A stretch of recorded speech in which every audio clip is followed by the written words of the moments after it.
Hello guys. So congratulations first of all, आपका 12th standard complete हो चुका है। अब जो सबसे बड़ा क्वेश्चन जो हमारे सामने आके खड़ा हो गया है वो ये है कि नेक्स्ट आगे क्या करना है, क्या क्या करियर अपॉर्चुनिटीज हमारे पास जो है वो अवेलेबल है, जो हम चूज करके एक सक्सेसफुल पर्सन बन सकते हैं। अब काफी सारे स्टूडेंट्स जो है हमेशा कंफ्यूज होते हैं रिजल्ट के बाद करना क्या है, कौन सा कोर्स परस्यू करना है। एंड साथ ही साथ बहुत सारे कोर्सेज की एंट्रेंस एग्जाम्स होती है, तो उन्हें उस बारे में आइडिया ही नहीं होता है। काफी स्टूडेंट्स को जब डेडलाइन खत्म हो जाती है एग्जाम फॉर्म के एप्लीकेशंस की तब रियलाइजेशन होता है, क्योंकि काफी बार होता है कि बच्चे अलग अलग स्ट्रीम को बिलोंग करते हैं। ले लीजिए, कुछ बच्चे आर्ट से होंगे, कुछ कॉमर्स से होंगे, कुछ साइंस से होंगे। अब सबके अलग अलग रीजंस होते हैं अलग अलग फील्ड में जाने के। यूजुअली देखा जाता है कि अगर कोई पर्सन अच्छा खासा परसेंटेज लेके आता है अपने 10th स्टैंडर्ड के रिजल्ट में, तो वो बच्चा साइंस स्ट्रीम के लिए ऑप्ट करता है। अगर एक एवरेज परसेंटेज लेके आता है, ऐसा उसे लगता है, तो वो कॉमर्स स्ट्रीम जाता है। पर आर्ट्स को तो माना जाता है कि वही बच्चे जाते हैं आर्ट्स में जिन्हें पढ़ाई नहीं करनी है।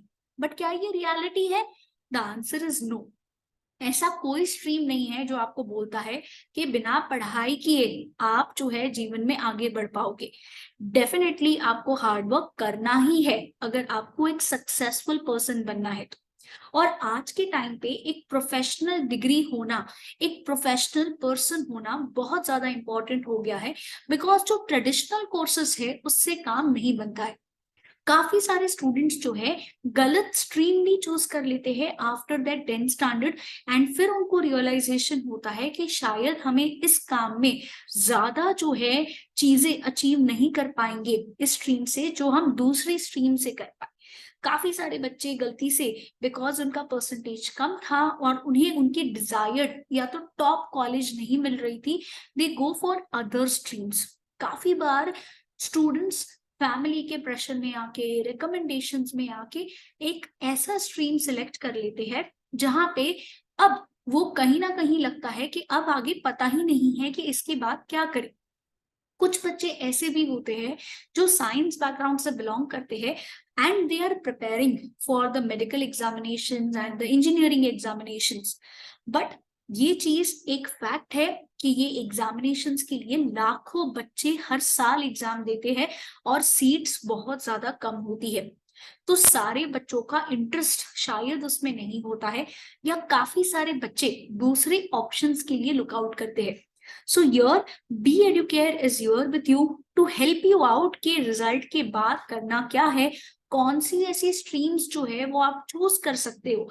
कि अगर आप कोई भी स्ट्रीम से हो, चाहे आप आर्ट्स, कॉमर्स या साइंस से हो, आप इन स्ट्रीम्स में डेफिनेटली जो है वो एंट्री ले पाओगे और एक ऐसा करियर बना पाओगे जो आपको एक बड़ी ऊंची लेवल पे जो है वो लेके जाए।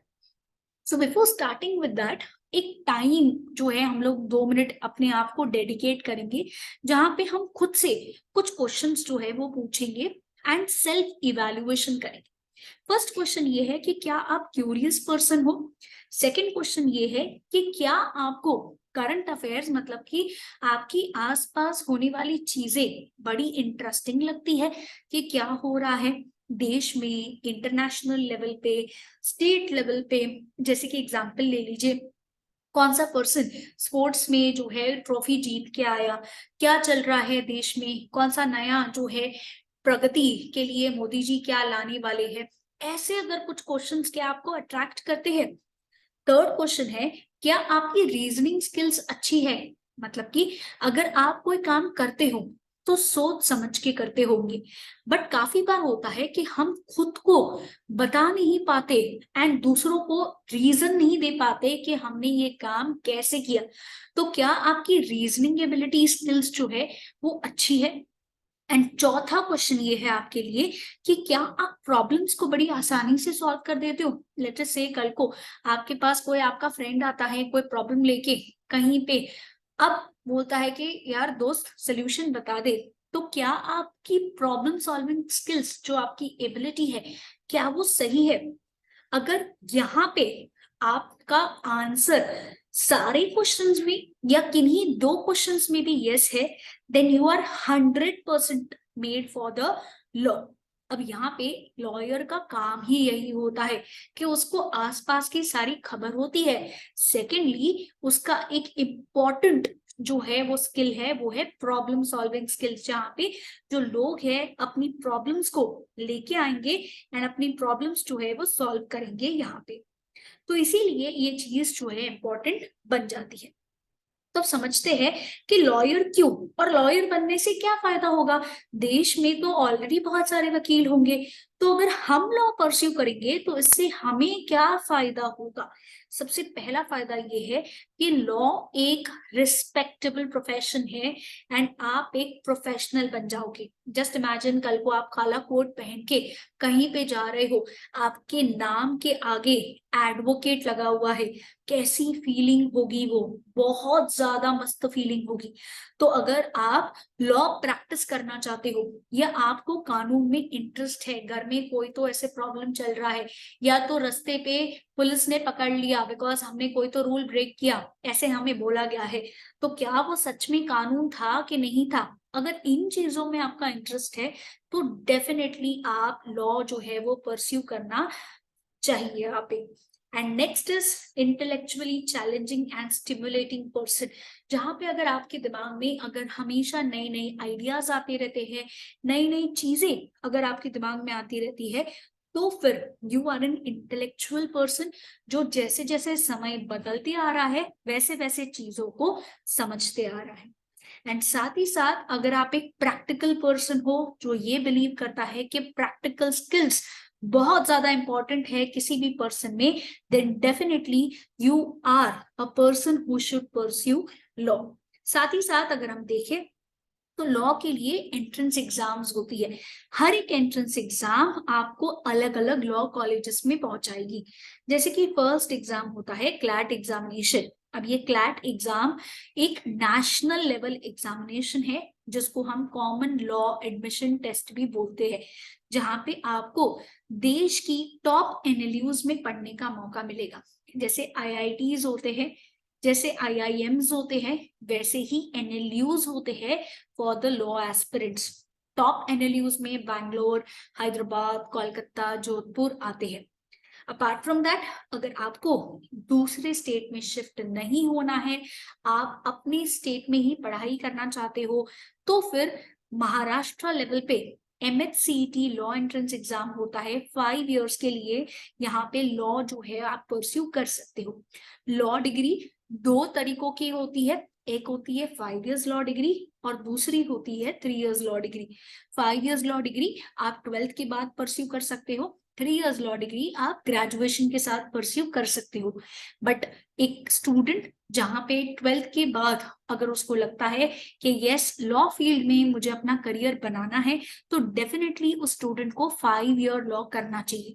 बिकॉज यहाँ पे ये इंटीग्रेटेड कोर्स होगा जहां पे आपको दो डिग्रीज जो है वो एक साथ मिलेंगी, जैसे कि BA एंड LLB, साथ ही साथ BCom LLB, BSc LLB। सो यहाँ पे आपका जो बैचलर्स है, बैचलर्स इन आर्ट्स, कॉमर्स और साइंस, वो डिग्री के साथ साथ प्लस विद दैट आपको LLB डिग्री भी मिलेगी, ये सारी एंट्रेंस एग्जाम्स देने के बाद। तो ये एक बेनिफिट है, जहां पे यूजुअली अगर आपको 2 डिग्री चाहिए तो आपको 6 to 7 years अपने इन्वेस्ट करने पड़ते हैं 2 डिग्रीज के लिए। बट इन एंट्रेंस एग्जाम्स में विद इन 5 years आपका जो है 2 डिग्रीज आपको मिल जाएंगे। नेक्स्ट एग्जामिनेशन होती है आईलेट एग्जामिनेशन। आईलेट दिल्ली के NLU के लिए एंट्रेंस एग्जाम है। SLAT एग्जामिनेशन जो है वो सिम्बायोसिस का जो लॉ स्कूल है उसके लिए एंट्रेंस एग्जाम है। NLAT एग्जामिनेशन NMIMS जो लॉ स्कूल है किरिट पी मेहता का, उसके लिए है। And the next one is LSAT examination, जो आपको ग्लोबल लेवल के जो लॉ कॉलेजेस है जैसे कि जिंदल ग्लोबल स्कूल हो गया, अमिटी यूनिवर्सिटी हो गया, एटसेट्रा में आपको एडमिशन जो है वो दिलवाएंगी। तो अगर आपको लॉ परस्यू करना है तो इनमें से आप कोई भी एंट्रेंस एग्जाम जो है वो दे सकते हो। अब इसके पेपर पैटर्न क्या है, क्या सब्जेक्ट्स इसमें कवर होंगे, सिलेबस क्या है, ये जानने के लिए आप जो है हमें कांटेक्ट कर सकते हो 8383818888 पे। अब लॉयर बनने के बाद लॉ डिग्री हमें क्या फायदा देगी, ये जानना भी बड़ा इंपॉर्टेंट है कि चलो लॉ तो कर लेंगे, बट उसके बाद क्या करियर अपॉर्चुनिटीज, जिस बारे में आप इस वीडियो में डिस्कस करने वाले थे। तो यहाँ पे लॉ कंप्लीट होने के बाद आप एडवोकेट बन सकते हो, मैजिस्ट्रेट दैट इज जज बन सकते हो, कोई कंपनी के लिए या फिर बहुत सारी कंपनीज के लिए लीगल एडवाइजर बन सकते हो, आप एक लीगल जर्नलिस्ट भी बन सकते हो। तो यहाँ पे आपके पास ये ऑप्शन भी ओपन है। आपको अगर साइबर लॉज में इंटरेस्ट है तो यहाँ पे आप साइबर लॉज में भी अपना करियर बना सकते हो। आज के टाइम पे cyber laws and intellectual property rights सबसे ज्यादा डिमांड में होने वाले लॉज है। सोचिए आज हम सब मोबाइल फोन यूज कर रहे हैं, आप ये वीडियो को भी कोई ना कोई टेक्नोलॉजी की मदद से ही देख रहे हो, तो यहाँ पे भी आ जाते हैं cyber loss. Labour laws, labour के बिना कोई भी इकोनॉमी काम नहीं कर सकती है, लेबर कोर होता है किसी भी इकोनॉमी का, तो उनको प्रोटेक्ट करने के लिए कुछ लॉज बनाए गए हैं, इसमें भी आप अपना करियर बना सकते हो। अगर आपको एक प्रोफेसर बनना है कोई यूनिवर्सिटी लेवल पे या कोई कॉलेज में अगर आपको पढ़ाना है तो आप लेक्चरर भी बन सकते हो, एंड आप एक लॉ ऑफिसर भी बन सकते हो, बैंक्स में जॉब कर सकते हो as the law officer, legal officer, and आप कॉर्पोरेट्स में भी जो है वो काम कर सकते हो। अब एक और क्वेश्चन कि मैम वो क्वेश्चन जो आपने पूछा था सेल्फ एनालिसिस का, उसमें एक्चुअली इतना जो है हमें इंटरेस्ट नहीं आ रहा था, हम एक बिजनेस पॉइंट ऑफ व्यू से सोच रहे हैं, या हम जो है वो सोच रहे हैं कि आईआईएम कैसे जाए। अभी बीच में आपने वीडियो में बोला आईआईएम करके, तो ये आईआईएम में क्या हम जा सकते हैं? यूजुअली तो लोग बोलते हैं आईआईएम में जाने के लिए ग्रेजुएशन चाहिए, बट आपको पता है आईआईएम में भी आप जा सकते हो right after your 12th standard, even that is possible. तो लॉ जो है अगर हम बोले तो करियर आपको नहीं है आपका बेस्ट, तो व्हाट नेक्स्ट? तो आपके लिए नेक्स्ट ऑप्शन बन जाता है आईआईएम में जाने के लिए, वो है बीबीए और एमबीए प्रोग्राम। तो यहाँ पे टोटल करंटली इंडिया में 5 आईआईएम्स जो है वो ये प्रोग्राम अवेलेबल करवाती है, वो है आईआईएम इंदौर, रोहतक, रांची, बोध गया एंड जम्मू एंड कश्मीर। ये सारे आईआईएम्स आईपीएन प्रोग्राम जो है वो देते हैं। अगर हम देखें निर्मा यूनिवर्सिटी जो अहमदाबाद में है, ये एक अनदर इंस्टीट्यूट है जो आईपीएम कोर्स ऑफर करता है। इसके लिए अलग अलग एंट्रेंस एग्जाम्स होती है, जैसे कि CUET exam, IPMAT examination, NPAT examination, Xavier's की अलग से होती है, एटसेट्रा। काफी सारी एंट्रेंस एग्जाम्स होती है। अब कौन सी एग्जाम कौन से आईआईएम के लिए है और क्या इसके सिलेबस और सब्जेक्ट्स होंगे, ये जानने के लिए आप कांटेक्ट करिए हमें 8383818888 पे। अपार्ट फ्रॉम दैट दूसरे करियर ऑप्शन भी अवेलेबल है। अगर सपोजिंगली आपको अपना डिफेंस में करियर बनाना है, तो ऑफिसर लेवल पे काम करना है, तो आप NDA entrance exam, CDS entrance exam, MNS exam, army की जो टेस्ट एंट्रेंस एग्जाम है ये आप दे सकते हो। और अगर आपको नॉन ऑफिसर लेवल पे काम करना है तो आप army GD, army clerk, navy की एग्जामिनेशन जो है वो दे सकते हो। अपार्ट फ्रॉम दैट काफी सारे ट्रेडिशनल कोर्सेस होते हैं, जैसे कि बीकॉम, बैफ, बीबीआई, ये कॉमर्स लेवल पे हो गया। साइंस लेवल पे बीएससी, एमएससी का जो है वो परस्यू कर सकते हो आप लोग। आर्ट्स में आप एमए कर सकते हो, इकोनॉमिक्स में, ह्यूमैनिटीज में, एटसेट्रा। ये सारे आपके लिए करियर ऑप्शंस जो है वो ओपन है। बट डोंट फॉरगेट, अगर आपको एक टॉप लेवल पे काम करना है तो इस टाइम पे आपको एक प्रोफेशनल पर्सन होना बहुत ज्यादा जरूरी है। तो अगर आपको कोई भी डाउट आता है तो आप जो है हमें कांटेक्ट कर सकते हो, प्लस हमारे ब्रांचेस को भी आप विजिट कर सकते हो। हमारे ब्रांचेस जो है डोंबिवली, घाटकोपर एंड दादर में है, प्लस ऑनलाइन लेक्चर्स भी लेते हैं। आप इन नंबर्स में से हमें कांटेक्ट कर सकते हो। बी एडुकेयर एक एंट्रेंस एग्जाम स्पेशलिस्ट है जो आपको सारी एंट्रेंस एग्जाम्स जो होती है उसके बारे में गाइडेंस प्रोवाइड करेगा, specifically for law, MBA and banking exams. तो आप हमें फॉलो करिए यूट्यूब पे, फेसबुक पे, इंस्टाग्राम पे एंड टेलीग्राम पे फॉर द रेगुलर अपडेट्स जो भी रिक्वायर्ड होंगी रिगार्डिंग द एग्जामिनेशन।